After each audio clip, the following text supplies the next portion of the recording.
Welcome back. You are now tuned in to the Hella Queens podcast, and it's Omasa. It's Dom. It's Hey, Tim. it's me. We're still learning Zoom, guys. We're still learning Zoom. We normally It's us. we normally discuss it beforehand, who's going in what rotation, but yeah, sorry about that. But we're back. Thank God I made it today because we just don't know how to go home. We had a great night and I'm struggling today, but I'm gonna keep it together for this episode. I'm gonna keep it together. Professional. You see me? Because you definitely came looking the part. Okay. Listen.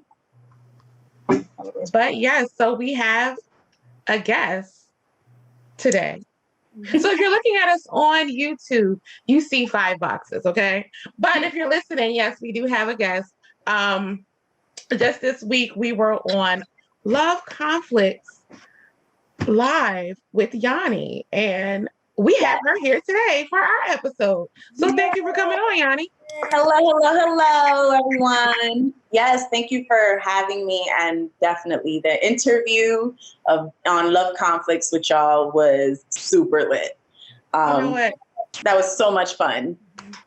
It was great. I got like a lot of great feedback. Like That's everyone good. loved it. Yeah.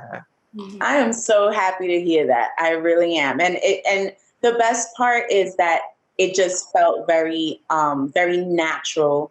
Very, you ladies didn't hold back. Like I said, just be you. And y'all was definitely being y'all. I sure I'm did. like, I can't hear her. Be quiet. I will say it is one of That ain't no problem. right. Ain't no problem. It was one of the most fun experiences I've had since I started Love Conflicts. So We will Here. bring the fire. That's the Hella Queens in us. yes. Any of our listeners, if you didn't get to check out the live on Thursday, March 11th, you can catch it on Yanni's Instagram TV. You can find her at Love Conflicts _Yanni, YANY, correct? And we'll have the links in our bio, in our bio, and it's on our highlights. I highlighted it on our Instagram page. So if you go in our highlights where it says HQ interviews, you can check it out there and just go right directly to the interview. It is very long, but we talk hella shit all the time. So like we are today. Very interesting though. It was great conversation. I feel like we definitely shed light on the topic, but we also educated. And not only did we educate, but the interview is about you girls. You know what I mean? It's about you ladies and getting to know you, not only individually, but also as a team and also as a sisterhood. Because I know how it feels to have that sisterhood where everyone is doing amazing and you all have that support. You're always there for each other. And I wanted to highlight that. love that. So I love that. Yes. Mm-hmm. You definitely did last night. You definitely did. When I tell you, okay, we got to talk because we always get into a little recap, but we really got to tell the people like behind the scenes, y'all have no idea what the Hella Queens nights look like. Like, I The after I loved it. I don't think nobody wants to see what the Hella Queens. They actually do. They actually do. And I'm going to, We got something coming for y'all. Yeah, we got something coming for real. Yes, in the near future. yeah, Party with the queens, like for real. definitely. I definitely recommend it. Yes. So before we interview you, Yanni, we are going to get into what we call Hella Tea, where we just talk about all of the, the popular headlines in the media, trending topics in the media. Yeah. I like Okay, so I do want to start off with our Women History Month highlight. Yay, queen. It's about the women. Where my girls at? Yes. And I'm just like, let me pull it up. Why can't I find this? Okay, so we're gonna start with Chloe and Halle. They were announced as the first musicians to be Neutrogena brand ambassadors. Yes. Oh wow. Congratulations, ladies. Chloe and Halle, they're so cute. Yes, they are like so amazing. Like just to see them young Black women just out here doing their things. Unapologetically. Very positive. Like they just be minding their business and sipping their water. That's it. Mhm. And it shows their skin look good. Yes, it does. That's right. It sure does. And then we had some inductions to the National Women's Hall of Fame. So they're inducting Octavia Butler, Judy Chicago, Katherine Johnson, Joy Harjo. Harjo? Is that the way? Harjo? I have no idea who that We're is. going to go with that. Rebecca Halstead, Emily Howland, Indira Nooyi, Nooyi, Mass. Hey, I'm going with whatever you got. Okay, Michelle Obama, Mia Hamm. So those are the women that'll be inducted to the Women's Hall of Fame. Congratulations. Okay. Shout out to women doing it. Yeah. Absolutely. Speaking of women doing it, this week it was announced. I can't remember what it was, but Cardi B, her song Bodak Yellow went like diamond, like 5 times diamond or something like that. Yeah, she's like the first female rap artist to ever. do that. Remember Nelly went diamond with his first song that came out. What was that Country song? Grammar? Country Grammar. Going down, baby. She is the first female rapper to go diamond. Bodak Yellow was a hit. My shit. You kept me if you wanted to. You can still play that song now and it still ring off. Correct. It's true. Like, I'm happy for her for that, like for real. I'm just surprised no other female has done it because it's been a lot of females. It's been a long time. Like, okay, I'll go with it. Diamond and platinum, going diamond and platinum, 2 different levels, baby. Right. 2 different levels. So it is very hard to achieve that. Kudos to Cardi. You know, Cardi. She is out here doing major things. Cardi. You know what I'm saying? Whatever, all the hate that is coming out, whatever, you know what I'm saying? Like people gonna always hate, especially when you get to a higher level. But for her business-wise and business ventures, she got the right team because she is on the right track. Like she released a doll, like. Oh yeah, she is releasing a doll. I did see that. It's the OMG dolls that she released. Yes. She's releasing a doll that looks like her. She said she's gonna be doing more of this. So you just gotta you gotta respect that. If you don't respect that, like you really are crazy in the mind. Like you're crazy. Now you do. Yeah. Good for her. Yes. I'm proud. So we're going to. I'm sorry. You want to say something? No, go ahead, Dami. Oh, we're going to go into a very popular topic that we all probably seen everywhere. There was videos and clips of it. This interview that happened over this past Sunday, which was Harry and Meghan, the royal family. So I'm going to have Omasa go into that. But prior to us discussing the interview, the newest director of marketing at Netflix, and let me just get her correct title because I don't like that. She's a global chief marketing officer at Netflix. Her name is Basma St. John, and I think we actually just spoke about her recently on our show, our last episode. Yeah, we did. Right?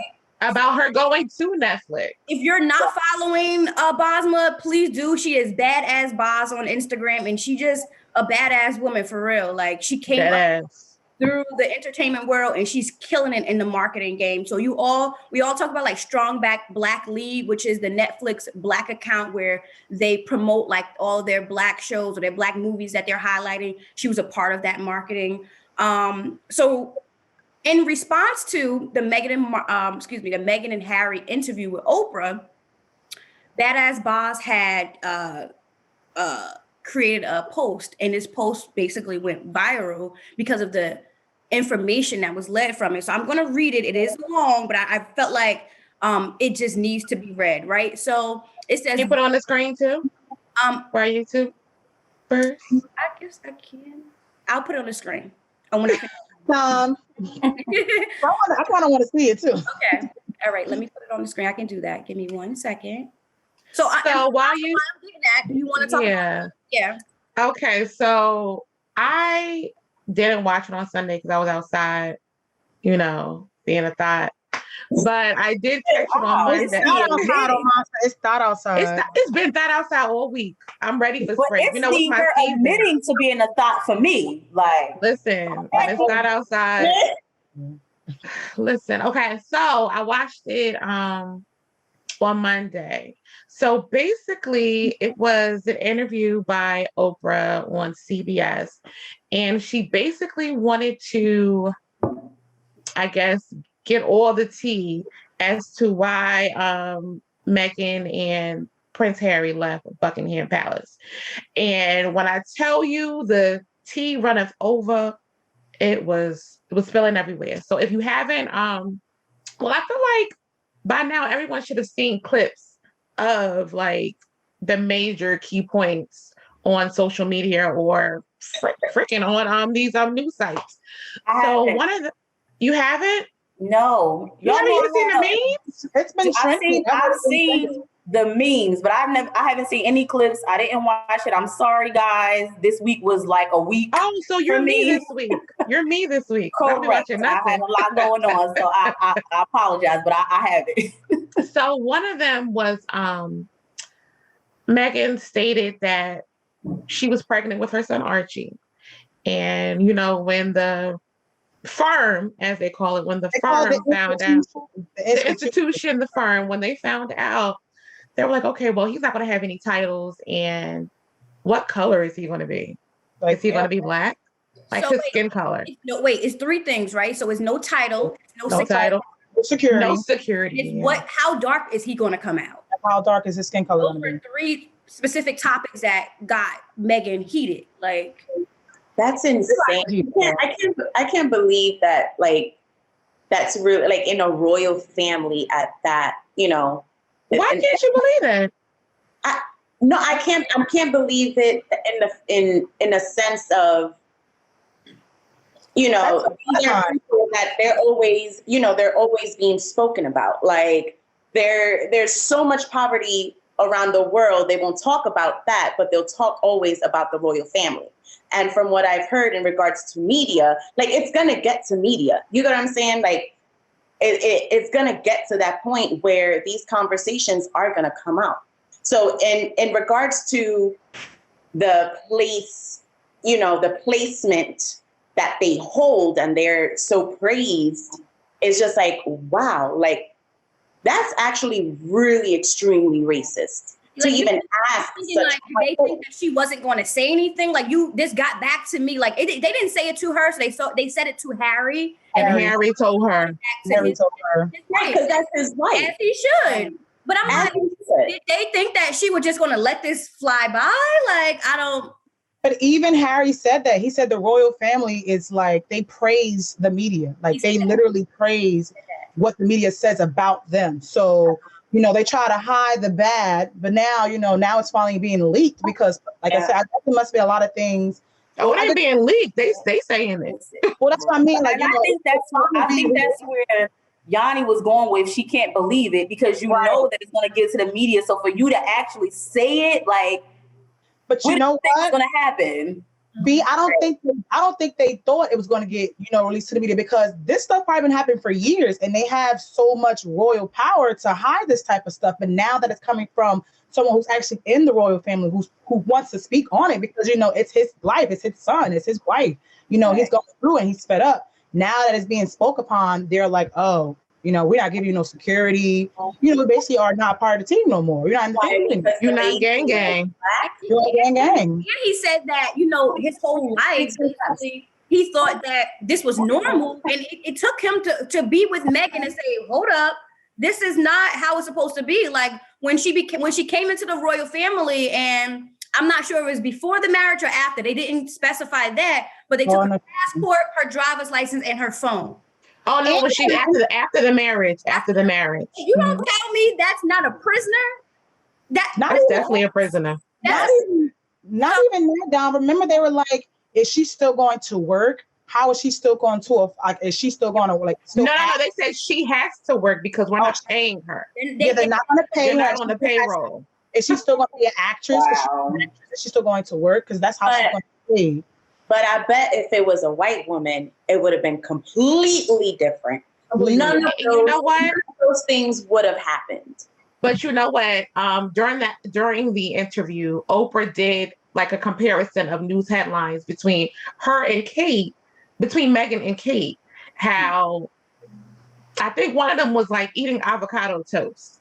Yeah, and it was like, oh, look at Kate being trendy eating avocado toast, and it was like, oh, look at Megan stealing money from the impoverished countries in the world to have her avocado toast because she's so prissy or whatever. And I'm just like, are you fucking kidding me? From the point of her grabbing her belly, right? So there's a picture of Kate grabbing her belly, and Kate is if for our listeners who don't know, Kate Middleton is William, the older brother of Harry's wife. So Kate was cradling her pregnant belly, and it was just like, oh, Kate and this is the tabloids headlines. Oh, Kate shows so much love when she cradles her belly, but then there is another same tabloid, and they have picture, and they have Megan cradling her belly, and they're like, oh, Megan just wants all the attention. Like everything was negative, and it was the same exact topic. It was the same exact pictures. They were doing the same exact thing, but everything for Megan was negative, and Megan highlighted that because she said there are so many times where the royal family is controlled by what they call the institution or the firm. And I had to Google this because this interview was like head on. So I'm like, who is this institution that they're talking about? Right. Who is it? I actually Googled it, and like the institution is over the queen.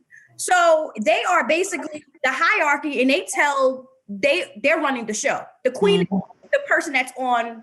She's the face. The queen is a puppet. She's on display. She's the puppet, basically. Megan said that the institution or the firm would always go out into tabloids and dispute anything that they want to. They can go out and say, no, that's like Prince Andrew. This is wrong. Let's talk about Prince Andrew. This is wrong. But they have never done that when something came out negative about Meghan and Harry. They didn't protect her at all. It was to the point where she literally openly said that she needed help, and they were so afraid to ask for help. Like that was crazy to me. Like she really needed assistance. Like she really had like mental breakdown. No, she went to them and they said, "I don't know what to do done for you."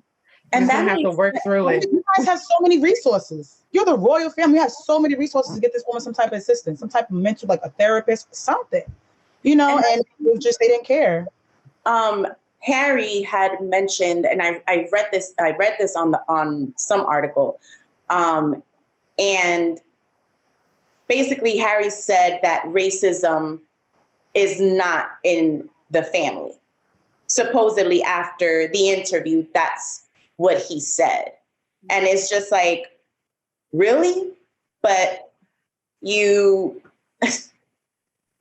saying all of these things, and all of these things are happening, and it's out there. Mm-hmm.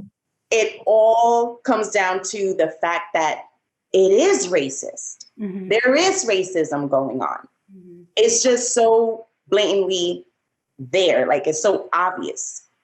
And I truly feel like that's a horrible thing to go through. And I don't understand from a royal family. Like it to me, it's still like messing me up. Mm-hmm. Mm-hmm. So I have two things, right? So the first one was, I think I know what you're talking about, that Harry did come out after and say that his grandmother and grandfather, which is the Prince of Wales, is the Prince of Wales? I think he is. And his grandmother, the Queen, they are not racist. He said that. But I'm just like, do y'all think that the Queen didn't know any of this that was happening? Right. Come on now. Right. She may be the puppet, but she's very well aware of what's going on behind the scenes. She knows. Okay. And she old as hell. Y'all know how old people are? Come on, let's be for real. But she said that. true though. For them to be so ignorant as they are, because they are clearly ignorant. Megan Markle is yellow as shit, right? If you're that ignorant, how dark did you think the damn baby was gonna be? It was not. Unless it skipped generations. Why question? Why should that even be questioned? Because they are racist. Because they are racist. That is I hope the new baby black as hell, though. Period. I hope that new baby is black as hell. I hope her daughter is just like her mother. I hope so too. I hope it skipped them generations where she got a little bit of darker genes in her family, and that baby is nice, brown, and toasty. I want to go into the photo we're going to share, right? But one thing too that really irked my nerve with this interview, Megan said that she did no research going into this family. Now that was naive. But that was going to be my question since I didn't watch it. So I didn't think that was naive. I did. Well, since you're saying she did no research, and I guess that would make sense, because my question was going to be like, she's a willing participant at some point, right? So if you know, even if you don't have any research about this specific royal family, you have some working knowledge, we all do, of how a royal family works at the end of the day. And you know it's not easy. And then you're a Black woman going into it. It's like, did you not think it was going to be any issue? Like, you thought they were going to be like, we don't see color? It was naive of her to think that, honestly. It was very naive of her. And let me tell you something. I don't want my next comment or statement to come over as if I don't believe her, because I truly believe everything that came out of that woman's mouth during that interview. It came off very real, very organic. It didn't come out like, I need the money. She said she didn't get paid for this. Mm-hmm. But my thing with the whole her not doing research and her being naive in this situation is that I personally think that, excuse me, she came into the family because she is biracial. She came into the family and she just thought that, you know, hey, there is some biracial people who grow up, they don't have insight into their Black culture. You know what I'm saying? So let's be honest about that. And I think that she came into it, it was just like, I'm Megan. I'm not this Black woman that you see. I'm just Megan, right? But they will quickly show you you're Black. How Black you are when you're in the position. You Black. They'll humble you. They don't want you there, honey. So let's go into I'm going to share my screen. This is the post that Badass Boss recently posted. And I'll read it from my phone for, because I can't see it well, for our listeners. So it states what it takes to be a Black woman. The grace, the tact, the deep well of measured words, the anger turned into civility, the poise, the defense, the facts presented softly but firmly, although not too harshly, lest anyone condemn your righteous indignation as mere ferality, the love, the maturity, the ability to agilely, protect those who would watch you fall and not offer as much as a glance to see your well-being. The forgiveness, the hope, the vision to see beyond the present and see the past, reflected in deep pools that threaten to drown your future. The smile, the hidden pain, the pretense, the crown worn by others when it is rightfully your own. The future, the progeny, if I pronounced that wrong, the story, the protection that wavers and dissipates, without warning or logic, but made to seem irrational and practical. The lack of belief without proof. The effort is enough to crush, yet somehow we still persist. You want a queen? You're looking at her. Yeah. Powerful. That is very, very, very. I felt the words. Right. Because we got to think about it like Black people, we are the culture. We are the royals. We are the original of this. So you're saying that she doesn't belong in this family, but the crown has always been hers, honey. It's always hers. So you can take something, but it's still there. She's still walking gracefully on this earth. They came out still winning. So that just took me out of it. Shout out to Tyler Perry, though. I was going to say that. Shout out to Tyler Perry, you know, for allowing him open up his home to Meghan and Carrie. for our security and a place to stay, because, once they had to leave, it was like, where do you go? Like, who's going to protect you after that? Right. And shout out to Oprah. No, I mean, Oprah did a really good job with this interview. She asked a lot of, key questions. She really like broke it down and made, the talk. I kind of felt like Megan didn't want to say certain things, but it's like when Oprah asked her, she's like, you know what? I'm just going to say that, she just had to say certain stuff. And it really opened up and showed us, what it's like to be that outsider in the royal family. Mm-hmm. But the reason why I said I didn't think she was naive was because I looked at it like how the Coming to America thing was with the girl. Like, she didn't really do research on him. She just kind of accepted him for who he was, a nice guy. And that's how she did with Harry. He's a nice guy. I guess when you're dating, you're getting to know a person. I doing too much investigation and you're looking at too many things, and you're already having, all these thoughts in your mind about them. It's like, you don't want to dig too deep into it, and it's not really what you think it is, because people are going to lie. Like, a lot of things that you look for are not necessarily true. So like she said, like when she met him and they started dating, she was asking questions. He would tell her things and she would just believe it. So I don't really judge her for not doing too much research. She should have done a little, but I get why she didn't. She was getting to know the guy. Dating when you're wealthy and, like that it's a total different bracket. You know what I'm saying? They're celebrities. So I don't know. I don't know how it would be to date a celebrity. Should I do the research? Should I just get to know this person? Because if you can do the research, you'll see everything that's out there about the person that's in the media. So. Mm-hmm. Yeah, of course. And some of that stuff is negative. And that's not always positive. And it's like, do I really want to mess with what's him? What's true and what's not true in the media, right? Right. So I kind of see why she didn't do too much research, because it's like she just want to get to know the guy who she's actually dating. Not more so him, but his family. Like, it's the Queen of England. Really? They did say that they started to watch The Crown on Netflix. They watched a couple of episodes, which is about their lives. What is it about? Yeah. I did start it like a few months ago, but it's long. But it is interesting. Is that Princess Diana? So the Crown, the Crown actually starts off with the Queen and how she's younger and when she starts to marry and how she came up, because the Queen wasn't supposed to be the Queen. Okay. Okay. Go into the history of them. She wasn't? No, her father wasn't supposed to be king. It was his brother who was supposed to be king, but something happened with that. Something happened with the brother, the older brother of her father. So her father became king. And then that's how she became queen. But he wasn't supposed to be king. How old is the queen? She not ready to go yet? Yo. She actually don't look as old as I thought she was. I thought she's supposed to look older than that. She's really not. She don't look that old. Tired. Ain't you tired yet? She don't look tired, bro. I thought she was gonna look tired. She don't look tired.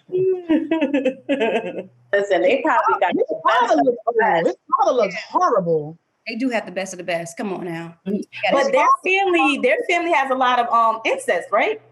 Aren't a lot of them like inbred? I don't know. Okay. I don't know about that. It could be. I was looking at some things on Keep it social in the media, family. and they said that their family has a lot of incest. So I guess it's believable for families like that to keep it in the family. That's how a lot of cultures were, 500,000 BC. They were marrying their brothers and cousins and shit. So Nasty. they got some motherfucking nerves, but I do know. Yeah, it's a little weird. nasty. But classy. Birkin bag me. That was pretty interesting. More Meghan and Harry stuff will come out. So just keep tuning in. Yeah. Tuning in. So we ready for Hey Queens? We got a Hey Queens question. We have a Hey Queens question today, guys. So Hey Queens, would you Hey. Would you build a house/home with someone you've been dating for 3 years or more?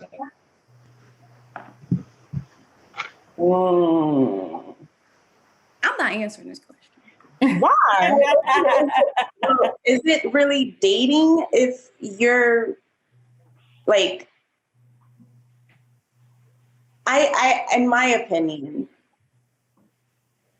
dating for 3 years, you're not in a relationship yet. 3 years and you still don't know if you really want to be with this person or not. 3 years. and we're still dating.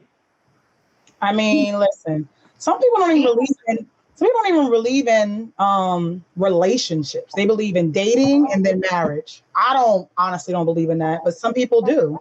Well, technically, it is all relationships, just different titles. But if you don't believe in the title, it's like, well, what we doing here? Where's the respect level? Like, it's levels of respect when you're dating, when you're in a relationship, isn't it? It's two different. When you're dating, you can do whatever you want. Like, when you're in a relationship, it's just so open to interpretation. Every situation is different, I guess. That's like, so. No, but I would have to agree with Tiff's definition. If you're dating, you're free to date whomever you choose. Once you're in a relationship and we say, you my man, I'm your woman, that's it. I'm not out here seeing other people. But dating is free. That's still dating exclusively. Dating. Yes, dating exclusively. But when she's saying dating, if I'm just dating, I'm seeing multiple people to see who I want to date exclusively. And then I've entered into a relationship with that person. Right. We had relations before, probably, but now I'm in a whole relationship with the person. I feel like the relationship. I don't like titles. People don't like titles. You said you don't like titles, or people don't like titles? I don't. This should be confusing. What? Go ahead. Confusing. What's puzzling you about a title? Yeah, I'm curious to know. Can we answer the Hey Queens? I would say I didn't want to answer the question because I wouldn't. Interpretation is key, and I didn't interpret this question the way y'all interpret it. So it was like building a house from the ground up. Honestly, she thought it was building a house from the ground up. I thought it was actually like building a home together. Like it could be an apartment, it can be a house, it can be whatever. Y'all going to buy a house, y'all going to build a house from the ground up. I thought it was like a foundation. Like we're going to build together, and we're not official. Like why am I trying to basically? You have what you say, the whole cow at home. Like, why do you need to? Why buy the cow when you get the milk for free? There we go. That's it. But I think it's funny that you and I interpret it the same way, Dami, and Tiff and Mass interpret it the same way, as in building. No. I didn't. I'm going to interpret it with Dom's way because it will make more sense. No, I'm talking about when we originally talked about it. Me and Dom were on the same page, and you and Mass was like building the house from the ground up. That was the original way you interpreted it. Oh yeah, that makes because I feel like people live together, dating after like 6 months, 3 years, whatever. Like I'm thinking, okay, we're going to take a huge step. We're going to combine our finances and build this motherfucking house together. Right. We can't be dating at that point. We can't be dating at that point. Exactly. Exactly. Other people. Yeah. But it's the same thing as saying you're taking a huge step and you're building a foundation with somebody as well. It's the same thing. That's a huge step. Yeah. Like either way, dating or any relationship, it is a huge step to even combine households because, then there's serious conversations that have to happen. And, sometimes it's like, we don't want to have these financial talks, but they're very important. You know what I'm saying? Like, what are you coming with? What am I coming with? Because at the end of the day, the house that we are living in is over both of our heads. So we are both responsible for it. And it's a true and honest conversation. You got it. Hard to have. You know what I'm saying? Talking money in any situation is hard to have unless you're too mature adult and you can actually thrive from the conversation. Right. So if I'm going to answer the question about like the way Dom and Bianca were putting in that category of dating someone and not actually building a home from the ground up, if we've been dating for 3 years, which is fine. Some people date for 3 years because they don't feel like, at this particular time, the person that you are, I don't want to be with, but I see what you're trying to become. And when you get there, then we'll become, official. So after the 3 years, and I feel like, okay, we've been dating. I see where you're at and where I'm at. And we've been on the same page. We had multiple conversations, building a home, which means consolidating and moving in together. Then yes, I would do that because after 3 years, you have more than enough time to figure out if I'm the girl for you, get your shit together. And I had more than enough time to realize if you're the guy for me, and I had to get my shit together, and now we can consolidate. So yeah, I would do it. I can see that. Maybe that's the next step. Sorry to cut you off. Maybe that's the next step for you in that relationship is say, okay, now we're in a relationship because we've dated for these 3 years. I see. I really like you a lot. You like me. I don't want nobody else. Understood. Yeah. That's a So while long you both courtship. are seeing other people, you mean? While dating, yeah, of course. Dating, okay.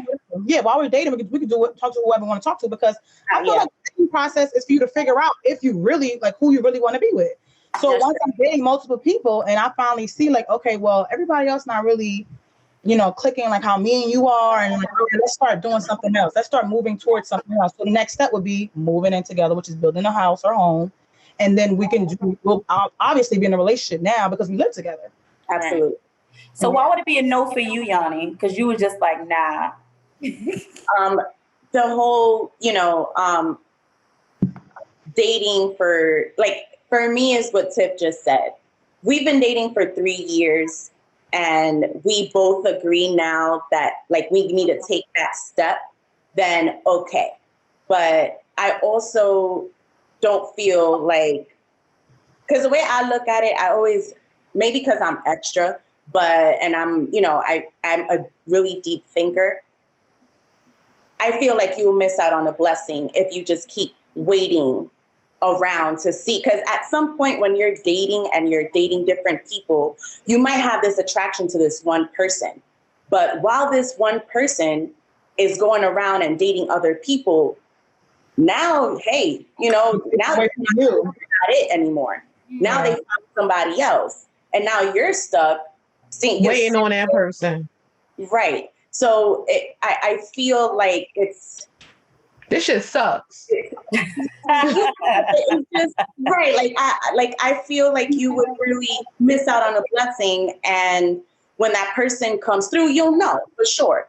But I truly don't feel that it takes 3 years to make a decision, especially nowadays, to make a decision. 3 years to be like, that's a long time to be dating, though. That is a and you know what? I do know someone that did date for 3 years. This one person, but they both dated other people, and it just so happens that what Tiff just said, it happened with them. Like they literally, they're married now with 2 kids. Oh, okay. So I guess, how old were they when he started dating, Yanni? They 20s. That's what I was gonna say. I feel like it depends on the age as well. It's a damn sure does. Correct. Yeah, I feel like at this age, I'm not. you might not want to date for 3 years at this age. Yeah, When you're in your early 20s, Wait for 3 years at this age. You should be ready. correct. So that's what I'm saying. It also depends on how old you are. Like in your early 20s, you like, shit, 3 years ain't young. I'm out here still having fun. But Okay. Not the shimmy, Bianca. Not the shimmy. You know? I agree. But I think at the age that we all are now, and it's like 3 years. You Bye. know? Bye. I feel like after a year, if you know you can't be with this person, then maybe you should just cut it loose. Because it's like, Man, you start seeing signs before the year. You start seeing them signs. You do. You definitely do. I know. It's there. I have someone that I know that a very similar situation. It hasn't been 3 years, but it could be like 1.5, 2 years going on. They've been dating and still currently dating. She recently went out on a date, really liked this guy, and she was ready to cut off the guy that she was dating for this long time because of this new guy that she liked a lot. Yeah. And he stole her heart. And this old guy that she'd been dating, like not old, but you know what I'm saying, like I know what you mean. old work. The other Old work. Old work. the other guy, he now is professing his love for her. That's what they do. He basically, It's too late, bro. listen. Right. It's too late. Sent her sister a ring that he said that he was preparing for her. Boy, bye. And talking about he's gonna buy her. This is what he's telling the sister, that he's gonna buy her a house. And I'm like, but y'all been dating. Y'all been dating, like not even exclusive. Y'all been dating each other and other people for these 1.5, 2 years. But now that she's found someone, you want to come here boo-hoo crying to her sister. And now it's just like, what? And that's what really pisses me off. That's selfish. That's Like, selfish. It is. And I told her that. What controlling? You had the time. You had the moment. It was there. The opportunity was there. Now that you see that I found somebody and I've moved on from you, now you want to offer all these things that you could have offered in the first place. Right. But every So time did she take it? No. So every time she would ask him, you know, where we are, like what's going on. I love that she didn't. It was just like, oh, it's not the time for me. Or is it? But his thing was, and then, you know, she came back and said, but he's saying, you know, I showed you these things, my actions. Nigga, action. I don't give a fuck about your actions, because if you're telling me, oh, you wanna be in this relationship, but you don't want to put my title on it, that's a problem for me. And I'm not gonna waste my time. So Okay, yeah, put a name on it. you know what I'm saying? I'm going to go out here and I'm going to date other people. And if I fall in love with someone as me dating, you're lost, buddy, because I've been asking you. Simple. Absolutely. So, yep. But men are really out here like that. And women too. They really are. It's a lot of men that really have that mentality of like a relationship title. It just changes the whole dynamic of what y'all doing. It's like, why does that? They want you running around for them. Why does that bother you so much? Like, it's why? The dating game and period. It's just it's the controlling thing. I'm telling you, they want to have these restrictions on you, but not really on what we doing. And it's like, I feel like nowadays there's now all these rules, and I can't stand it. I can't stand it. And it's like, you know, I was there, and that's why I'm saying it, because I remember going by these rules where it was just like, girl, you don't want to show him too much attention. You don't want to do this. You don't want to do that. You'll react this way if the guy like you. He does this. You sound like the movie. Come on. Oh Jesus! It's on the tip of my tongue. He's just not that into you. Yes. I remember when we had one phone, and you answered that one phone, and it had a message if you didn't, and now it's like it's all these different ways to get rejected, basically. Yes, and it's just I really want to put it out there. Like, don't go by the rules. Go by how you feel and that you get back. One makes you go with that.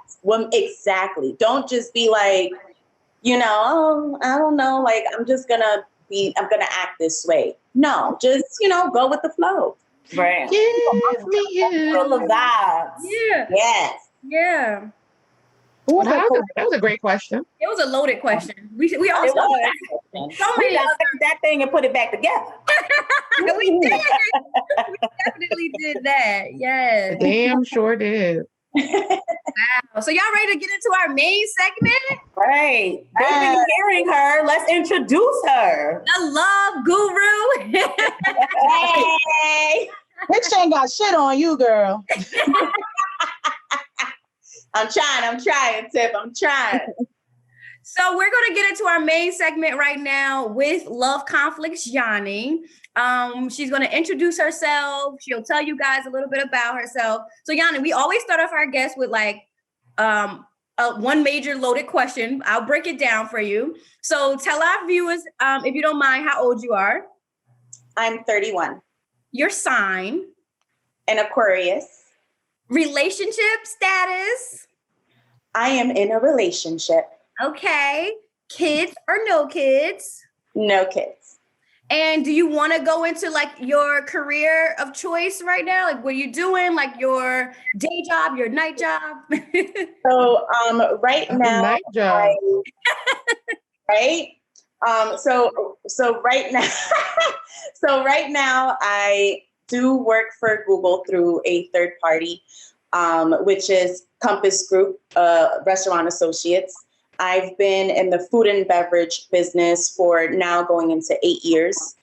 And I've been with Compass Group, Restaurant Associates. Next year, I'll have 3 years with them. I do events specifically for Google. And I've become now a sales coordinator.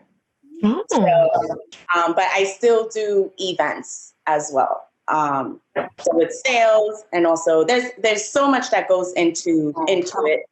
But that's what I'm doing at this very moment. And then, love conflicts, which is my baby that I love so much. We're going to love conflicts too in a minute, but last question. Where'd you grow up? Like, where you from, your area? I am from the BX. I'm from the Bronx. Your hood, girl. I'm from the Bronx. Bronx. Yes, I was born and raised in New York, the Bronx. That's where I'm from. Cool. Love it, love it, love it. So how did you become this whole love guru? Like, when did love conflicts begin? Like, take us back to the beginning. Wow. Okay. So Look at how she's like glowing just thinking about it. So I am a huge love baby. Like, I was born on Valentine's Day, so I don't know if that has something to do with it. But I have a huge heart, and I grew up, watching Cinderella, Pocahontas, Beauty and the Beast, Mulan, you name it. Like, I grew up watching, on Disney. Like, Disney was my favorite. Any Disney movie that came out that had anything to do with a princess and a king or a queen, like, I don't know what it was, but my dad would always get the DVDs or the tapes. And, I remember telling my dad, like, you know what, Dad, like, I want to be a princess one day. And he told me, he was like, well, that can happen. That definitely can happen. But in this world, in this world, you will find your prince, but it's not like right away. It's not how you see it in these cartoons. And he explained that to me at such a young age that I didn't understand exactly what he was saying. He just told me, just know that I'm your prince and I'm your king. I'm every and anything that you that you want. And I was like, okay, Dad. And that's Daddy's girl. And this is why, I'm huge on love. I've always felt like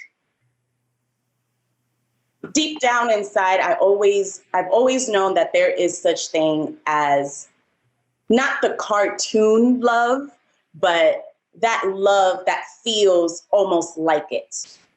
Like that real, true love of just, you're looking for it and it just happens. It just comes out of nowhere and knocks you off your feet. And now you are a princess. Here's your crown. You got your prince. You're good to go. Of course, as I got older, I realized that wasn't it. And I learned the hard way because when I was a teenager, I did have this like boy crazy urge where I'm just like, I want to kiss a boy. Like, I want to, experience like what it is to like tongue kiss. And oh God, like, I hope my parents don't listen to this. But they do. Pussy throbbing. That I was just like, ah! So what happened was I became very shy. Like I was just very shy. But then once I got to high school and I started seeing like, all these other girls and how they were very like comfortable in their own skin and their beauty. And I was just not there yet. Like I was very skinny. I'm talking about like skinny, you could see my bones. I was a tomboy. I'm still a tomboy. Yes, I am. And it's hard when you grow up that way and then you want to kind of break out of it. So for me, I'm like, damn, I see these girls, they're like wearing makeup, they're dressing a certain way, and like boys are not looking at me. So I started changing, and I think around my sophomore year is when I started opening up and really getting to know myself.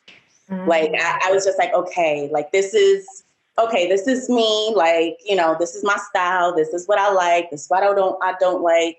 And I started getting attention from boys. So, and it just so happens that it was my personality. It wasn't really, you know, how I looked. I mean, I'm sure it was how I looked, but majority of the boys would always tell me like, yo, you're so easy to talk to. Like, you're so fun. Like, for real. Like, I feel like I can't, you know, talk to the other girls because they're always paying attention to how they look and they don't really listen to me. So when I started getting that type of attention, I'm like, oh, okay, so I don't have to really go all out. Cool. But then I realized that boys also started taking advantage of my kindness, advantage of, you know, me being, can y'all see me? Yeah. Oh, sorry. Okay. Taking advantage of like my kindness and who I am. And I just started getting my heart broken. It was hard. And then I met, when I graduated high school, a year after I met at this time who I thought was going to be like my husband, father of my child, like the person I thought I was literally going to marry. And it was rough because I lasted 10 years with this man, with this guy. And I just, we just went through so much at a young age that I feel like we kind of raised each other in a sense. Like, I was there for him and he was there for me. But as we started growing, first of all, the relationship started off messed up because I had no idea that he even had a girlfriend. And I found this out when MySpace was popping. He was actually... You wasn't in his top 5. He was not his top 5. He was not. I was top 8. Not even, girl. I was in top 3. If you wasn't in the you top, was on the first row, then it's a dub. Right. You wasn't bad. And yeah, like he was a model at the time, so there was a lot of traveling. He had to go to Paris, Milan. He was actually the very first Black teenager at that time to be on the GQ cover magazine with a bunch of white boys. The only one, yes.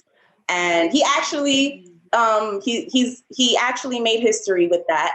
And of course, I was gassed. I was like, oh, my man, it's it. Like, that's what I'm talking about. And I was very proud of it. And I was very supportive. And one day I decided to go on his MySpace.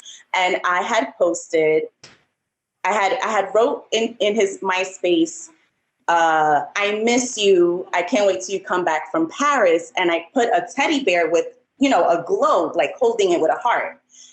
And some girl immediately after comments, like right below my comment, and goes, oh, so this is what we doing now?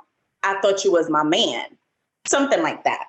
And I saw that and I was like, oh, so it just got good. Right. So I was really confused. I was extremely confused. So I'm like, he would call me from Paris, but to my mother's cell phone. Because at the time my mom was like, I'm not getting you no cell phone. Like, not right now. So I remember he called and I'm like, who is this girl that commented? He's like, yo, we'll talk about it when I get back. Like, we're not doing this. Wow. And I was like, no, I need to know right now. Like, what are you talking about? Like, you're bugging out. You're going to tell me right now. And he was like, nah, like, this is what I've been talking about. It's too much drama, this, that, and the third. So I'm like, you know what? It's cool. We'll have the conversation. So he actually admitted to me that he was in a relationship with this girl, but because I believe she was 2 years younger than us, or a year younger than us, something like that. Yeah, she was a year younger than us. And her mom just didn't let her do certain things. And she lived a little further than where we was living at. So that's why, this is why he decided to get into a relationship with somebody that was in New York instead of, upstate. So basically he wasn't even taking her that serious, supposedly. So I decided to forgive him. So I was that naive because young and dumb. That happens to the best of us. Yeah, it does. I was very naive, and I just really liked him. He was the first boyfriend I ever had that took me out on dates, took me to really nice restaurants. It was always the best of the best, and I had never experienced that before. Except, of course, was it at that point you was like, okay, we got a conflict. I'm finna make a show called Love Conflicts. No, I'm gonna get to that. But definitely that's what kind of what I just like that feeling of being, treated, and it was different for me. So I gave him a chance, but throughout the relationship, it was always something. It was always some type of cheating or, it was just drama. There was always something. And it just got to a point where I was just like, wow, there's just so much conflict in my love life. I don't understand it. Why does it have to be this difficult? I just don't feel like love is supposed to feel like this. And people keep telling me, oh, it's work. And I'm just like, okay, I understand it's work, but I also shouldn't feel so unhappy. He shouldn't feel the way he feels either. I feel, at some point we just weren't happy with each other, and we grew out of love. And it was just, I really sat down and I started to think about the conflicts, and I created Love Conflicts while I was in this relationship with him. Oh, wow. I started on YouTube. So I started on YouTube, and I started making videos just like I do on the lives now, where I talk about a certain topic or a certain situation. And that's what I was doing. I record it on my laptop and I'll upload it. And it is literally just me talking about that specific topic in regards to love and conflicts in love. One of my first videos was social media in relationships, because that was an issue in my relationship. Mm-hmm. So every video that I was creating was also based off of issues in my relationship. Oh. And my past experiences, and I also started making comedy skits out of it. Oh, really? Is it still on YouTube now? It is. Yes, it is. Okay. Yes. Is it connected to your same channel, the comedy skits? Yeah, it is. Okay, I gotta check those out. I'm about to say, are the skits like how Dave Chappelle show were type of thing, skits? Yeah, not really, but what I would do is I'd make comedy skits out of love conflicts topics that were realistic. So it was, for example, another one that I did was when you go out to the club and a guy tries to talk to you, I did a comedy skit on that, and I pretended two different. Oh, you was ahead of your time, is what you're saying. That's exactly what she's saying. Now you was ahead of your time. Yes, I was very ahead of my time. And then I got very distracted. Life happened. There was a lot going on in my relationship that, I was always the one trying to fix it, trying to see what exactly it was that was going wrong. I always thought that it was me that was doing something wrong. What is it? Why don't you find me attractive? Why do you, I'm being such a great woman to you, but you're not appreciating that. Like, what is it that I'm doing wrong? Like, I'm loving you. I'm caring for you. Why are you doing this to me? And it's because you were asking yourself those questions. That's what you were doing wrong. You know you're a great woman. You know what you bring to the table. When you know those things, you don't gotta ask yourself that. That's his fucking bullshit. Right. And that's the thing I didn't understand. Why he go on? That's why he go on. Correct. Right. Yes. And after that, you know, we just decided that it was best for us to go our separate ways. And I just kind of fell off of love conflicts for a couple of years.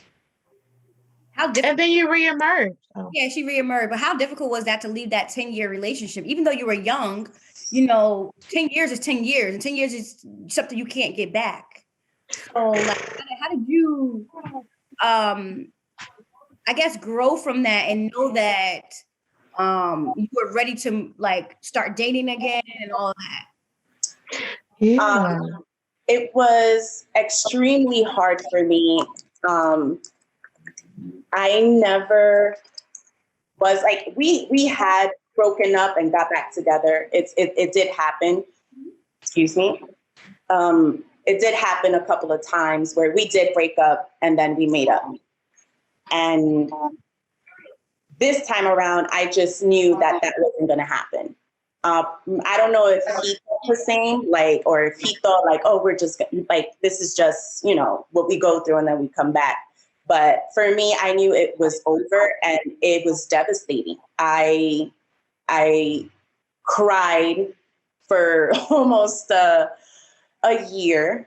It was really hard for me because this was someone that, again, I thought I was going to marry. I thought this was going to be the father of my child. I thought, you know, this is it. This is the one for me. And when it finally like smacks you in the face, like literally that's how it feels, like back right in the face. Listen, this is not for y'all, and it is what it is. Like, I know y'all probably love each other, but y'all need to go separate ways. Obviously, this is not for y'all at the moment. And to start dating again, I was a savage. I was very mean. I was very mean to guys that would really try to talk to me. And I just did not want to, you know, I just didn't. And I remember a guy told me specifically, and this is why I was like, okay, I need to learn how to heal. I have some healing to do. And I need to like start doing affirmations because, you know, this is really affecting me as a person that I really am not. And that's something that happened in the relationship too. I lost myself. I wasn't this person that you're seeing right now. Like this is me. Like this is Sayani. This is who I am right here in the flesh, what y'all seeing. This is me. But if you would have met me a couple of years ago when I was in my relationship, you'd probably be like, where did that Sayani go? And my friends would always tell me that. Like, they'll be like, Sayani, like, feel like you're losing yourself in this relationship. Like, your spirit is just like gone in a sense. Like, that light, like, is just dark and it's dim. And that's not the person that you are, bro. Like, you need to come back. We miss you. Like, we really miss you. And my family started saying those things. And when I heard my father say that to me, that's what broke my heart. And that's one of the reasons why I decided I needed to leave that relationship. Because my dad means the world to me. I'm a daddy's girl, to the death of me. And hearing it from him and going back to what he told me about the princess and prince and how he's everything, it took me back there, and I was like, okay, I need to go. So this guy told me, he was like, you know, I really don't know what happened to you, I don't want to ask, but I want you to know that I'm not here to hurt you. I'm not here to hurt you. I'm not here to, to like take advantage of your kindness or take advantage of you. Like, that's not what it is. And the response you're giving to me right now, I don't appreciate it. And he was like, you need to do something. Until you heal from whatever has happened to you in the past, you are not going to be the person that I know you truly are. Mm-hmm. Because I can't see her right now. Mm-hmm. I'm not feeling her right now. Mm-hmm. This is not you. You have a whole wall up, and you really need to look into that. And when he told me that, I got so upset. Like, I got real heated. Like, my blood was boiling for another man to tell me that about myself, about me as a woman. Like, excuse me? Like, who you talking to? Like, I really wanted to tell him that, but go ahead, BX. But yeah, like, I was gonna snap back. Then I realized it's true. This guy just told me the truth to my face, and he don't even know me. And for somebody to actually see that, how am I ever going to, find love again? How am I ever going to, find or recognize or realize this person is right in front of me? I could miss out on my blessing for being so, so mean. Because I'm hurt. That guard, that got it right. And I remember my cousin was like, yo, you need to go on some dating apps. Like, you need to have some fun. You need to, let loose. But also, while you're healing, just let me know when you're ready. Like, so I was like, okay, no problem. So it did take a year for me to, it did take me a year for me to, I started doing things on my own. I would go shopping. I would take myself out to dinner, just me, it was basically getting to know you. Right, that's exactly what it sounds like. Yes. You were dating you. You were dating you. Yes. Yeah.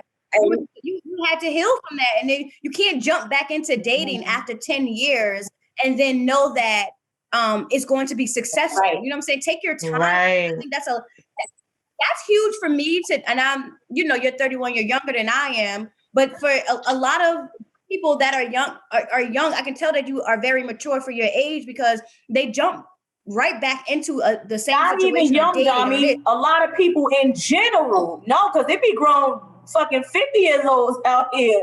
I'm sorry about that. Relationship.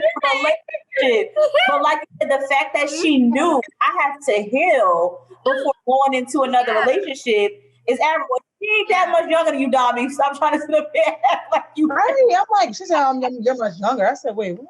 I didn't say much younger. I said she's younger than I. Correction. Yeah, was this guy your first partner? I do know a lot of people your age that are not as mature as you are.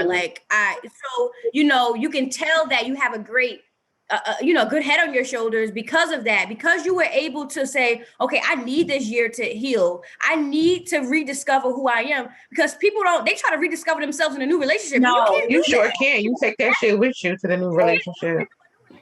And just think like, oh, I'm so in love and this and that. But rediscover yourself. Right. And I think that's so important, because when you are in a relationship for however long you're in a relationship, especially, I feel like 5+, I would say, in my opinion, and you're going through all of these conflicts, you lose yourself because you keep putting this person first and you come second. And that's what happened to me, where I was always putting this person first. It was always because I loved him so much. You get what I'm saying? Like, this is the person that I thought, again, this is it. Yeah. So I always put him first. Then when everything happened, of course, I had my moments where I was like, why did I, you start going back like, he's so dumb. Like, why this, that, and the third? You start reflecting. Right. And right. And like and like you ladies said, I started dating myself. I started going shopping and, you know, dinners by myself. I'll go watch a movie by myself. You know, I took one day and I asked my brother for his car. And I was like, bro, can I use your car? I just want to like drive on the highway. Because when I was a teenager, that's what I used to do.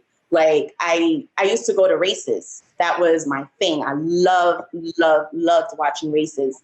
And, wow. Yeah, and I would be a part of them sometimes. And you know, You a drag race? Yes, yes. Like I would do it with my best friend Caesar. At the time, we still in contact, but I was always the girl in the group that just loved doing like, you know, racing. And I was always into sports cars. And it was because I grew up with my brother and his best friend, that's what they were into. And I would be in the car with them and I'd be like, yo, this is lit. Like, I just, you know, I love the feeling. So it was, you know, like I got in the car and I drove and I felt so free. Like, I just felt like just something came over me and I just like, I had to pull over because I broke down. Like, I remember this day like it was yesterday. I broke down so hard that I literally, like, I held myself, like, literally, like, held myself. And I felt like that was the last time that was the last of it that I had to let go. And I remember I just felt so light. I felt brand new. I'm like, okay, Sayani, like, we back, you know. I said it, I don't know what it was that I said, but I was cracking up, like, you know, I was just in a moment. And after that, that's when I told my cousin, I was like, yo, what's these apps you talking about? And one of them was Hinge. I was on OKC. What? OKC, OkCupid. Oh, I'm like, is that the basketball team? No. Okay, is a dating app. Like I call it OKC. It's short for OkCupid. So okay.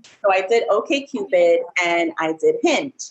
Now I was introduced to Hinge a little later because my cousin was like, you know, go on OKC, don't do Tinder because I know you're not trying to get it in right now. Like, this is what Tinder is for. Baby. Obama said the same thing about Tinder. Tinder is for the That's what hookup. they say that Tinder is literally known for. Like, you want to hook up. It's Tinder. Tinder. I watch, you know, I watch a lot of TV, Tiff. I'll be seeing it on the TV shows. No, a man told me this, and I was like, for real? Yeah, Oh. that's what my cousin told me. So I was like, yeah, I don't want that. Not right now. And you know what? I believe it. Yeah. Right, because it was like, if my cousin is telling me this, I know this because she's single, you know, and she's 2 years younger than me. So I was like, okay, cool, no problem. So she introduced me to OKC. I had a couple of dates on OKC. Some of them were weird. And that's what made me go to Hinge. I just didn't, like there was only one successful date on OKC, and we did date for probably like 2-3 months. Wow. And it was just dating though. Like we had, and this is where I learned, like, it's very good to set your intention and really talk about what exactly are you looking for at this very moment. Like, are you looking for fun? Are you looking to be in a relationship? Are you looking, like, what is it that you're looking for? Why are you on a dating app? Yeah. So we actually were on the same page. And it was for like 3 months we dated. There was no hard feelings when we was like, you know, going separate ways. Why did you guys go separate ways? If you don't mind me asking. Shit, right? Because I want to know. I want to know what happened. So I was just in a place where he was boring. Huh? He was boring. No, listen. It wasn't that he was boring. I just felt like I wanted more. think about it. Just say the truth. Don't be. No, just say it. No, I wanted more. I wanted more than what he was offering. Oh, okay. Yeah, like what he was offering You said was. his penis was little? I asked that. Was that a question? You said what? Was his dick little? No, it was not. Oh. I'm not the answer. It was a joke. Oh, I was like, oh no. You answered the question, sis. No, it was not. No, it was not. No, that I don't. Thank you for it was- answering. The problem was he wasn't where I was in my life career wise. You know, that's just not. That's not where we were at the time. He still had some growth to do. I was already growing. Understood. Right. Understood. So we spoke about it, and it was true, and we agreed. But then I got into Hinge, and Hinge was a hit. Hinge was a hit. How was it a hit? Is that where you met your new lover? I hear the fine black brothers on Hinge. That's what I hear. The fine black brothers are on Hinge. That's what I hear. Oh. Yes. Yes. So I They are. I guess. So Hinge was definitely a hit. I had a great time with Hinge, and then I met the love of my life now. Wow. I met him Never through like the love of my life. So Yanni, Also have I know you talked a lot about, finding your prince, but you kind of ran into a joker. Like, not a joker, bitch. I can't. Not is it the joker? I can't. Oh my God. Why would you say that to me? no, I'm playing. He's dating our very good brother Taylor Cooper. I'm just joking, y'all. The good brother. Good brother. I will say that this was very unexpected. I did not. We both didn't expect this to happen. He actually popped up the day that I was deleting the app. So Wow. I took 6 months where I just didn't want to see anyone. I didn't want to date anyone. I was just really focused on my career, and that's what I did. And I just felt really good. I didn't want to deal with no men. I just didn't. So did you do this during the pandemic, or was this before COVID? this is way before COVID. Okay. Yeah, this was way before COVID. So yeah, for those 6 months, I did not, I didn't date. I just focused solely on myself and what I wanted to do in my life. And, I had wrote down goals, and those were the goals that, I wanted to achieve before the end of the year. So I did that. And then I told my cousin, because my Hinge would go off, but I just wasn't paying attention to it. So I removed it from my notifications. Like, I just left it there. And I told my cousin, I was like, you know what, cuz I think I'm going to just delete the Hinge. Like, I'm going to delete the app. Did you already delete the other app? Was Hinge the last one that you were using at that time? Yes. So OKC, I got rid of OKC. And then OkCupid, and then Hinge. I just left it there for a while. So I remember I was in the kitchen with my cousin, and we're sitting down the stools, and she turns to me and she's like, "Cuz, you sure you want to do this?" I'm like, "Girl, I'm tired of this. Listen, if it comes, it comes. Like, I'm not looking for this. I just don't want to even think about it." So she was like, "All right, bitch, this is what you want to do. Go ahead." So I was like, "Okay." So I get my phone, I open the app, and I see his comment. And he left, he didn't do what other guys had done on the app, which is comment on my pictures. Oh. Or send me a direct DM talking about like a quote or something, or a question you answered. Yeah, so it was one of my pet peeves. So I listed all my pet peeves. So, let's just say that the love of my life was on the app. That's the way I was thinking. I was like, yo, what if the one sees this? He knows, like, these are all my pet peeves. Like, I'm not playing, bro. Like, this is what it is, and he's okay with it. So I kept it real blunt on the app. So one of my pet peeves was butter teeth. Like butter teeth. Like the yellow stuff on it? Just yellow teeth in general. Like I can't do butter teeth. Like that's just not, we ain't doing that on this side. Like I'm real thing about my teeth and my hygiene. So it was just like, no stinky feet, like no stinky armpits, like your genitals need to be on point. Like I was just real straight to the point.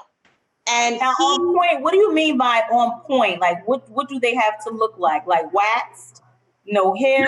No. I didn't care about that part. It was just like bad breath.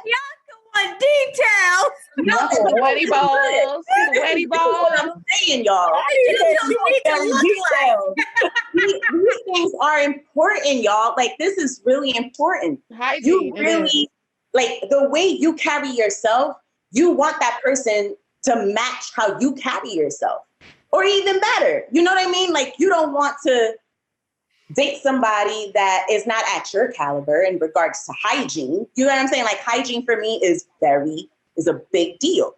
You must have had experiences with hygiene before that to be like on your profile. Yes. You must have had some real bad experiences. And they were all dates that I went on. So it's really a struggle. From OKC, and some were from Hinge too. Wow. So some really don't know, like they need to, and somebody won't tell them, and that's the bad thing about it. But they should be fucked up. Breath be stinking, like right. bad. And that's the thing. Like I would tell them, and they'd be offended. You know what I'm saying? Like, bro. You trying to play them, but it's real talk. Like I'm not trying to be funny, but your breath is smelling a little crazy. Like I feel like you need to check that out. Brush your tongue. Right. Yeah, it be teeth, rotten teeth that they don't know about. They do so much. Take that tooth out. They don't. So he laughed at that pet peeve. Like he thought it was hilarious. And when I saw that, I was like, this is mad random. Like this is really random. So I clicked on it. I opened his profile, and for some reason, I just responded right away. Usually I don't respond right away. Thirsty, baby, bring it over here. Right. I was just like, whatever, I'm going to respond back. And then I started going through his pictures. I started reading his profile, everything that was on his profile. And I was like, this the one. This the one. But that's the thing. I didn't know. And the thing is, I've never really dated men that had facial hair. They always had a bare face. Yes. You date rapists. Yeah. And that's the truth. So my cousin was like, what really caught my attention was the smile. Like for me, his smile was like, damn. Like he be smiling? Yeah, like he had pictures. His Hinge profile. How you know how he trying to come out here and Coop always laughing. So yeah, he do smile. Yeah, Coop laughs. He laughs. So I don't be smiling though. He's like Yanni. Did he have a video of him laughing on his? No. I'm curious to see what his pictures I'm curious to see what it looks like. I'm so curious to see his Hinge account. Just out of what was his quotes and questions that he put up there? See his Hinge account and your Hinge account. I want to see comparison. So we deleted our obviously, bitch. After a while, we was like, we don't need it anymore. So yeah, his smile is what really like hit me, and I was like, but he got facial hair, but he looks so handsome. Like to me, listen, I was just like, there was something about him that was just very gravitating, but it was also the personality traits. They matched mine. Like, I'm silly because I was a nerd at some point in my life. I definitely was. And I'm goofy as well. Like, I have corny moments, that's just who I am. So the fact that his personality traits were similar to mine, I was just like, this is interesting. Like, I could, and I just thought he was so handsome. Like, he just looked amazing to me. So I was like, wow, amazing. Yeah, like, that's how he looked to me. And I was like, you know what, cuz I'm gonna give it a last try. This is the last try, and that's it. Like, and look at God. That was God, girl. That was nobody. I was just about to say that. At any point did you say, like, this is God, like, this is me, I'm about to delete this, and then he just shoot his little, it wasn't even like a shot, it was just like, right? He was laughing. Right. Like he always doing, laugh. That was really organic, like him. Right? Yeah. It really was. How long were you on Hinge before this success story? A year? Almost a year. All right, that's not bad. It's not a long time to be on a dating. Mm-hmm. Almost a year. Okay. Yeah. So I think that we all know, well, I can't, not all, sorry. I haven't dated in a very long time. I have no idea what you guys. Neither have I, Dami, but take it away. Anyway. Take it away, because it's different dating a marriage and then dating like people. You know what I'm saying? So I really don't know. So I am not an expert in this field. I'll just ask my stupid questions. Like you had some success with online dating, obviously, because this blossomed into a full relationship, right? But how do you think that, I'm trying to get my question out. Like, how do you think that the pandemic itself has like excelled this relationship? If that, you understand. Yeah, made it fast paced. Yeah. That's a really good question. Yeah, how no one has excelled this relationship, basically. No one has ever asked me that question. That's really good. So before the pandemic, we was in each other's lives heavy. Like, it was just like, I was coming over every weekend, or every other weekend, or every other day during the week, or he would come over to my place. And I was thirsty. We really were for each other, for sure. I love that. There ain't nothing wrong with that, okay? I really never experienced anything like that. That's never happened to me. I'm really laid back. I'm really chill. I'm just, I see you when I see you. But with him, it was just natural. Everything was just falling, or like, I don't know how to even explain it. And yes, that's when I knew it was God, because it had to be God, because even when I tried to not catch any feelings, I really did. We did have a fallout moment, and it was because of me. We did have a fallout moment, and it was because of me, because I really was trying not to catch any like strong feelings, but I realized I started to fall for him. And I did something that, that it kind of messed it up, because I was just so insecure about the fact that, am I the only one that he's talking to? Am I the only one? Like, I started questioning everything. And this man, you with them damn questions, Johnny. I just told you, stop with the goddamn. No, but this is what I'm saying. This is what I'm saying. I had to go back and be like, bruh, like, stop it. Just stop it. Like, you already been there, done that. This man is showing you and is taking time out of his life, out of his business, out of his career to show you these things. And once we had the conversation, I was very open to him about things that, happened in my past, and why I reacted that way towards him. I just put it out there and I was like, I really am catching like feelings for you. Like, that's really what it is. And it just so happens that it was mutual.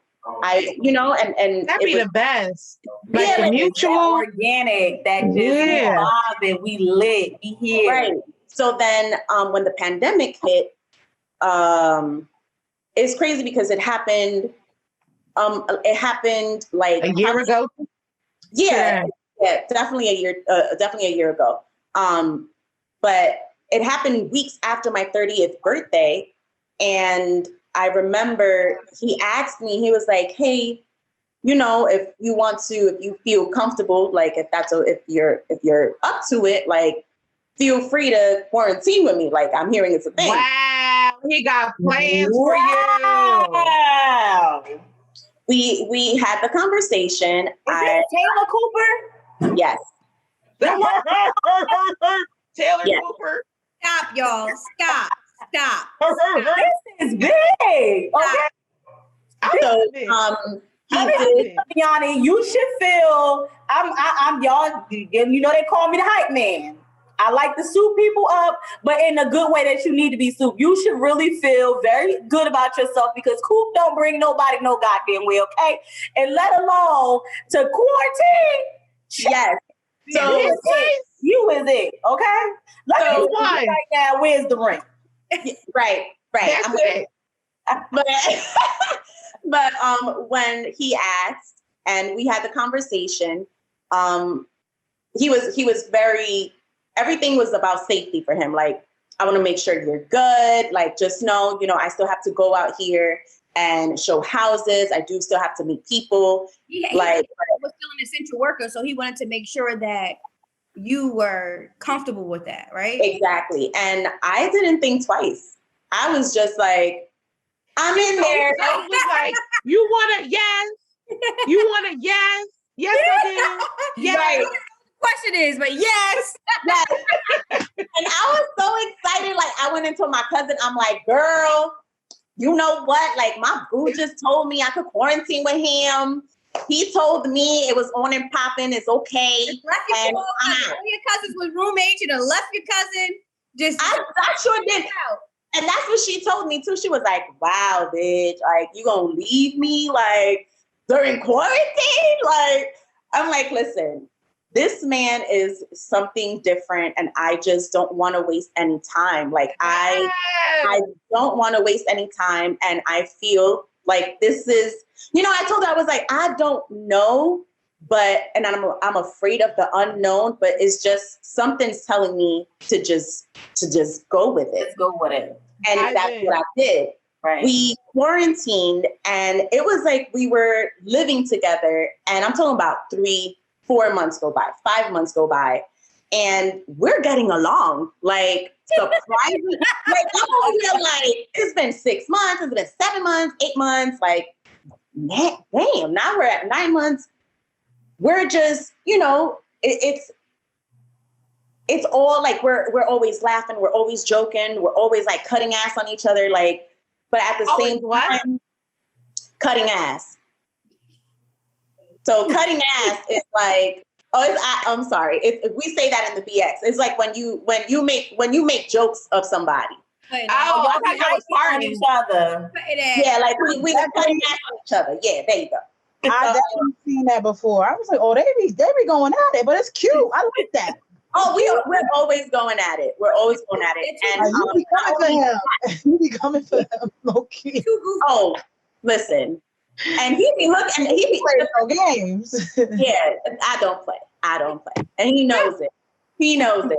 But what I also loved about that process, the process of it all, was that we also got to learn each other's ugly. We got to learn, because everyone has an ugly side. Everyone. Right. Everyone. No one on this earth is perfect and angels, and no. But the ugly that we saw were also triggers from our past relationship. Right. Ooh, which came up naturally because we are still getting to know each other.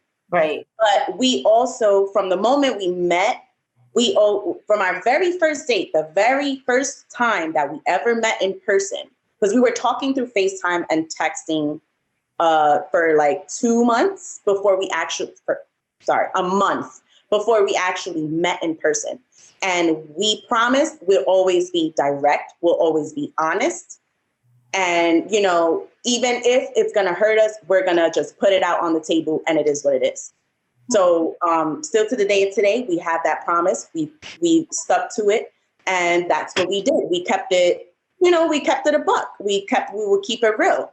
And it made us a lot stronger. And I just felt like I had been with him for like 5 years. Like, that's really how it feels today. That's that pandemic love, child. That's that pandemic love. But not even like a pandemic love, because I feel like your story is similar to mine and Louis. Like, I went to his house one day and they never go home type of shit. And that was way before COVID even happened. Type of thing. But I think that is how you grow and glow with each other, by moving in kind of with each other. A lot of cultures believe to get married and then you date and then you explore. That is a lot of cultures. I do want to ask, though, to put you like in the hot seat for a little bit. Put her in the hot seat. I'm ready. Love conflicts topic was inspired by Taylor Cooper. The revamp? Wait, repeat your question. Which love conflicts topic was inspired by Taylor Cooper, a situation that you guys went through? Not his full name, though, bitch. I happen to always say his full name. There are a few that were inspired by him. One of them was How to Find Love on a Dating App. That was one. And another one, what was the other one? It was a juicy one. Some juicy. I don't dirty. So many topics. I don't remember, but I know. Make it nasty. So, I did talk about like how a man treats you says a lot, and that was definitely inspired by him, because I feel like comparing it to my past dates or my past relationship, I felt like the way he was treating me and his actions and things that he would do was just like letting me know and further confirming like, hey, this is not a joke to me. Like, I really respect you. Like, I really am here for you. Like, I want you to be my woman, and I want you to understand that. And this is how I'm gonna woman. I got plans for you. Right. So that was definitely a deep conversation on love conflicts. And of course, he's always listening, and he's like, well, why you always got to bring me in it? You know, why you always got to bring me into it? And it's just like, because you actually haven't inspired me. He's a very private person. Let's just say that. Like, he's not a social media guru. He's not like, he is a very, and that's why I've always loved Taylor, because his privacy and how he respects his time and how he spends his time. Like, some things you won't even know about him until it's like 5 months later, like, yeah, like I want to know. Like, it's true. So, but you have to respect that. Good. He's a person of integrity. He wants to make sure whatever is on his plate, it's action being shown. You know what I'm saying? Exactly. And you say, listen, this is what I did, and I totally respect that. Like, salute to him for that. So you gotta love that. I had a question, but then I fucking forgot. Anybody else have a question? Wait, I feel like Yanni gave us so much. She did. No, she was detailed. We didn't even need details on top of what he's on. Never mind. She already had it. I was like, okay. I was like, oh, never mind. Oh, wait. Answer already. I'm gonna go back because it's a question that we had in here, and we didn't, because I know we like skipped over a lot of the online dating, and I love that there's so many concerns with online dating, right? Have you ever been catfished? I definitely did one time. and it was which dating app was it? It was on OKC. Oh, okay. Okay, see, you said? Okay, Cupid. Yep. He put up a picture of how he looked 5 years ago. Wow. Oh. That's common though, I hear on these dating apps. Yeah. And on social media. That is so scary. So that's definitely happened to me. So what did he look like now? It was really bad. What happened, love? I say it was really bad compared to 5 years ago. Yes. Like it was he didn't look like that picture at all. He was heavy setter, like he was. Yeah, he was heavy setter. He had a messed up eye. Oh, he had Facetune and shit on his picture. That nigga had. I was like, Not a messed up eye though. he did. He had a lazy eye. A lazy eye. Oh, damn. Okay. He had a lazy eye, and it was So extremely. he popped it open for the picture. He probably did because I didn't see it. I did not see it. So yes, I definitely have. I definitely have. But one thing I do though, and I'm gonna say it on this podcast, is I always shared my location with my friends or with my cousins. I always shared my location. I always sent a picture of the person, of their hinge, of their car. See, that's what I think of. Like, oh no, listen, our listeners. Yeah, like that's very important that if you're gonna go on a date, always screenshot the profile, screenshot pictures. If this person is picking you up, you go to the front of the car, you screenshot it. I mean, you take a picture of it. Like I did that. And I remember guys would ask me like, why are you doing that? I'm like, I don't know if you're a murderer. I don't know if you're a rapist. I don't know. I don't know that. Trying to make it home, bro. I don't know if you're a murderer. And they would laugh, but then they'd be like, you know what? You're really smart because none of the women that I've been on a date with has ever done that. So I'm like, I'm sharing my location. I'm sending pictures to my friends. Like that's very, very important. And always watch your surroundings too, especially in public. If you're with this person in public, like, outside of like a restaurant.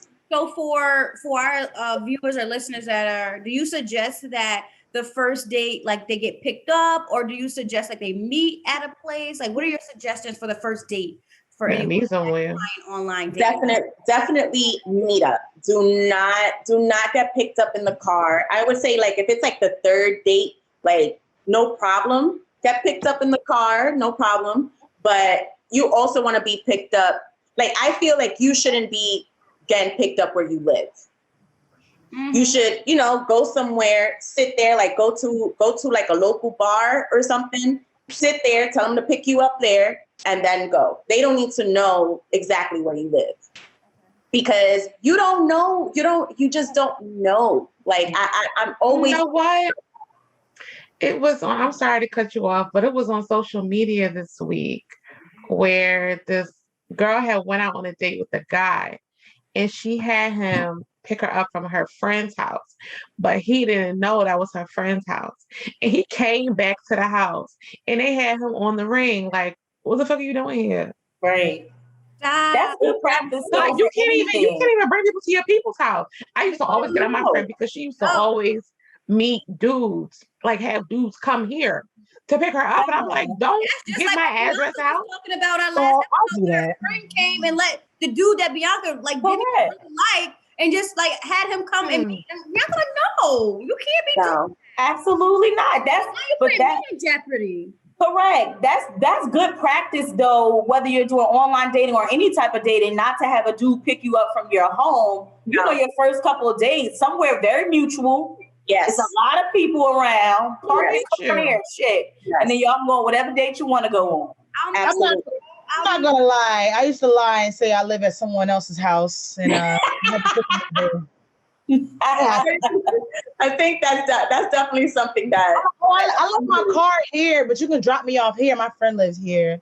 He goes, oh, okay. And I literally would run downstairs, get in my car, start my car, and drive around the block if I'm at my actual house. Right. That's still smart though.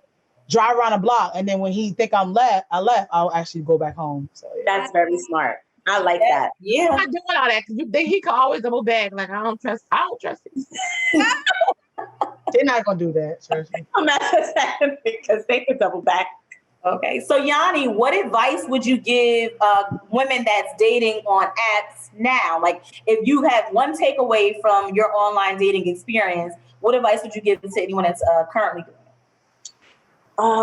it? Take your time. Take your time. Do not, and don't go into, you don't have to date every man every person that slides into your DMs. Mm-hmm.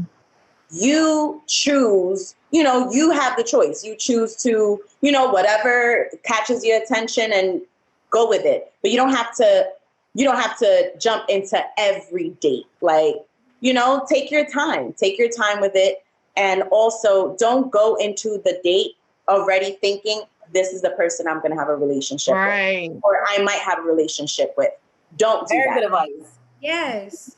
Don't do that. Do not go into all the dates and start talking about, set your intention. Yes. Be like, hey, what exactly are you looking for? Those conversations need to be spoken about. That conversation needs to be had on a date. But definitely do not go into it full force thinking that this is the one, this is everything. Okay. I want to go back to what you said in the beginning too, because you actually started off with this and you stated that you talked about what you wanted, like right before you even downloaded these apps, you set your affirmation, you manifested like, this is what I want from these apps.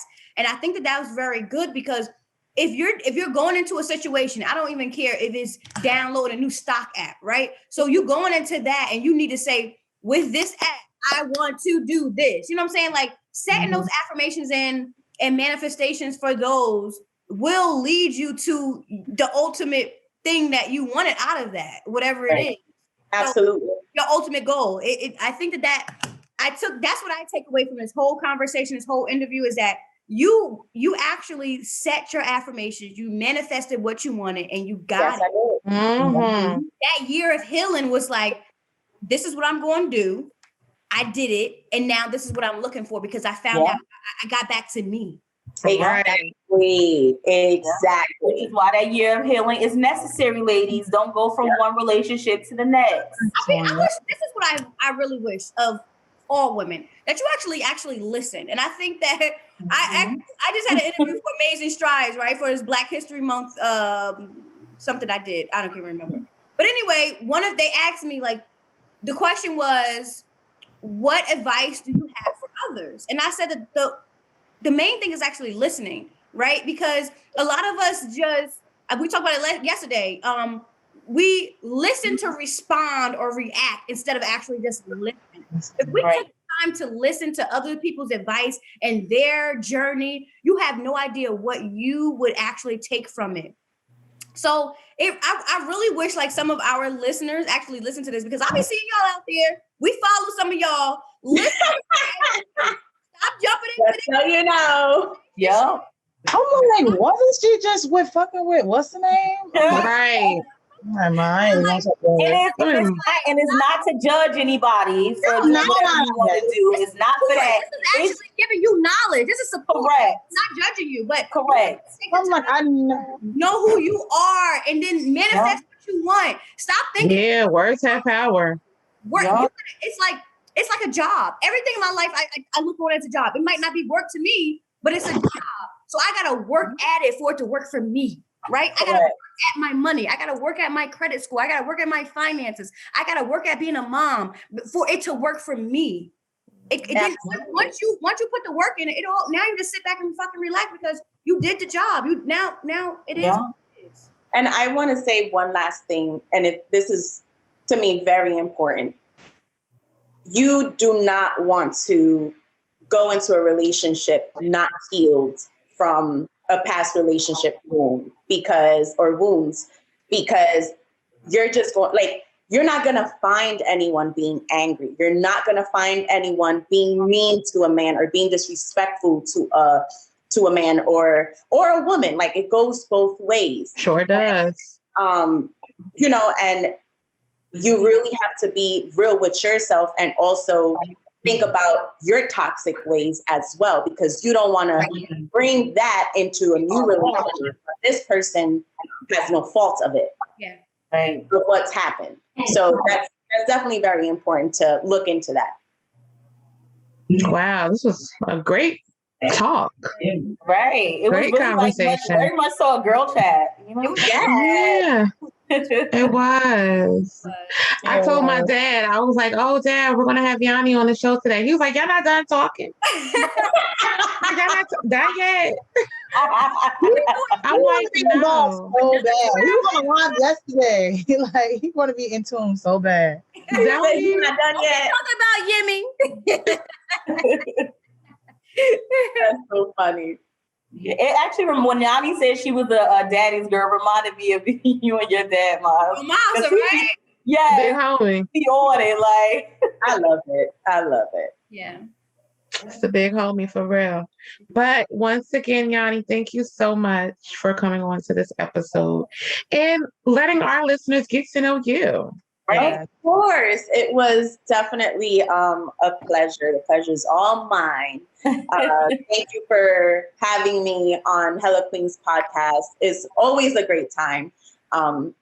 Just being around you ladies, and especially last night. And it's just off the camera is you're still insane. I know, girl. I know we are live. That TikTok, the TikTok for me, honey. I love it. It was Remy for me. I had so much fun. Bodysuit for me. The post office bodysuit, exactly. It was the post office bodysuit. I loved it. It was. Before you head out, tell our listeners and our viewers where they can find you, your Instagram, and all your handles. Yeah. Yes. Got it. So Instagram, Love Conflicts _ Yanni. My TikTok is Love Solutions with 2 S's. And YouTube is just Love Conflicts. Mm-hmm. And that's it. Yeah. Take it out. So this is episode 75 of the Hella Queens podcast, y'all. Yes. Tuning in. We will be back next month with another amazing episode. And that's it. That's that's Hella Queens. Love Conflicts, that's Hella Queens meets Love Conflicts. Hey. Love Conflicts. Yes. We out.